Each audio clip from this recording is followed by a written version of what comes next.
So here it starts. He starts establishing the rhythm. Clams pick it up, and oysters, and he's feeding on lobsters, whatever.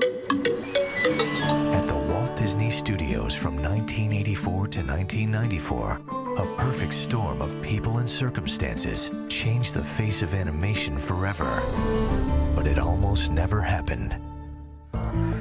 Here it is, April 9th, 1980. This is the past to all you folks out there. And we're going to go inside and see what it's like. Come on.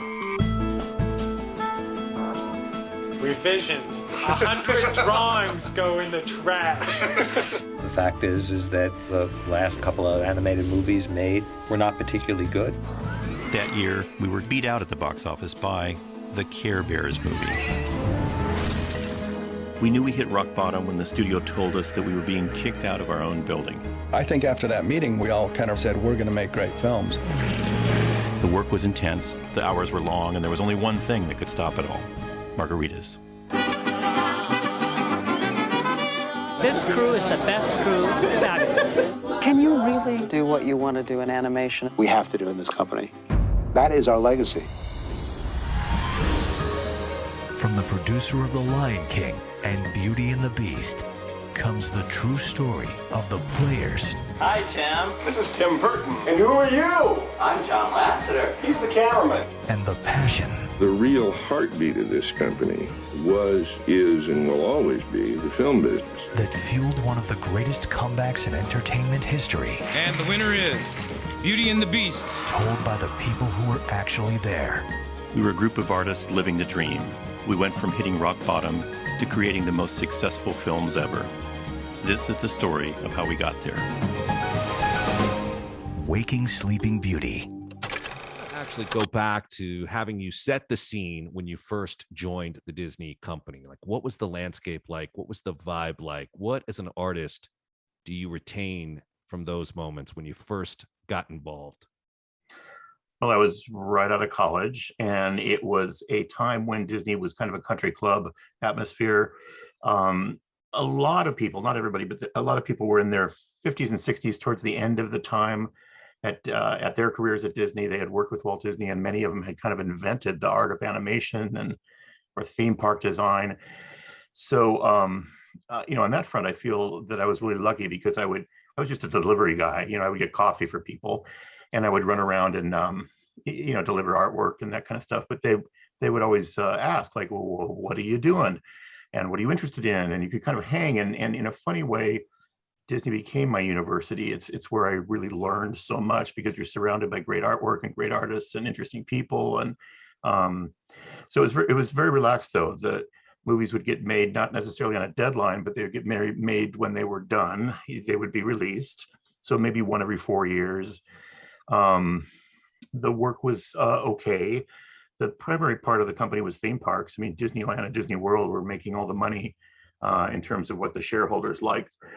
So animation was not an afterthought, but it was certainly not the focus of the company that it became later, So great place. No, I didn't mean to talk over. Did you finish your thought on that?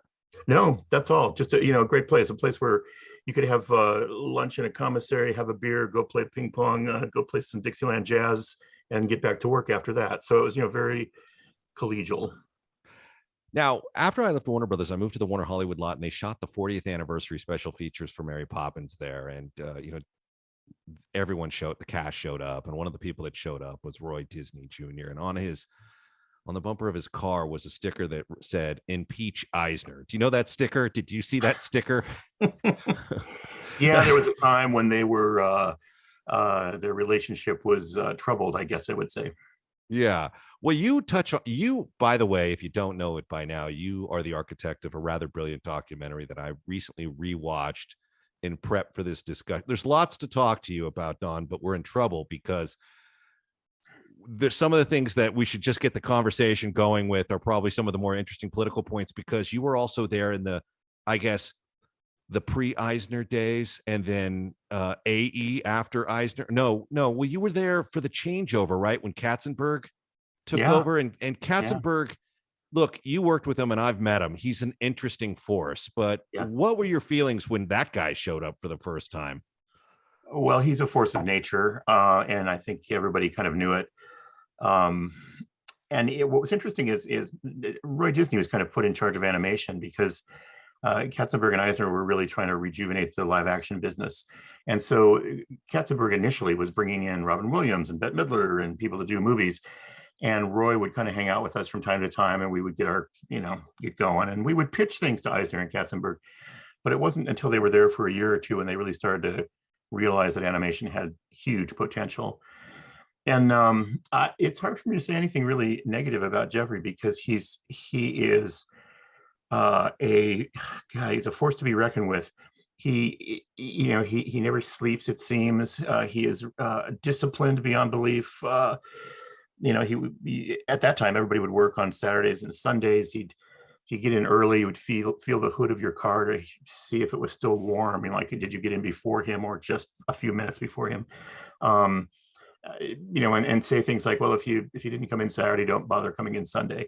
It was like a really intense work environment, and it's what we needed. We needed somebody to kick us in the butt, and we were kicked off the lot. It was basically like, we need these offices on the lot that have been the historic animation building for decades, built with the profits of Snow White. We need those offices for our new, Down and Out in Beverly Hills kind of movies.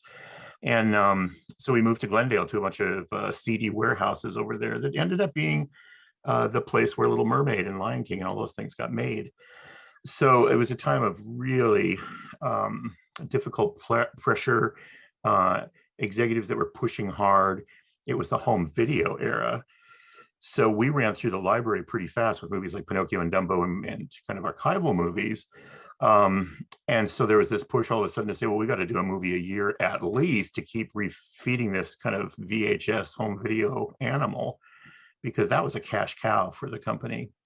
So all those things were in perfect alignment for this kind of renaissance, which is something we didn't call it at the time, but for this renaissance to happen. Great executives, Roy Disney, who would stop, ridiculous things from happening, a great group of young artists who wanted to make great movies and show that they could live up to the level of the Walt Disney canon.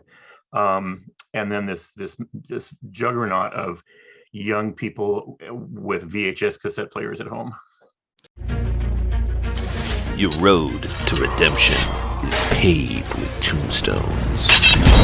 No quarter, kill all masters. Go to noquarterkillallmasters.com. Rated R.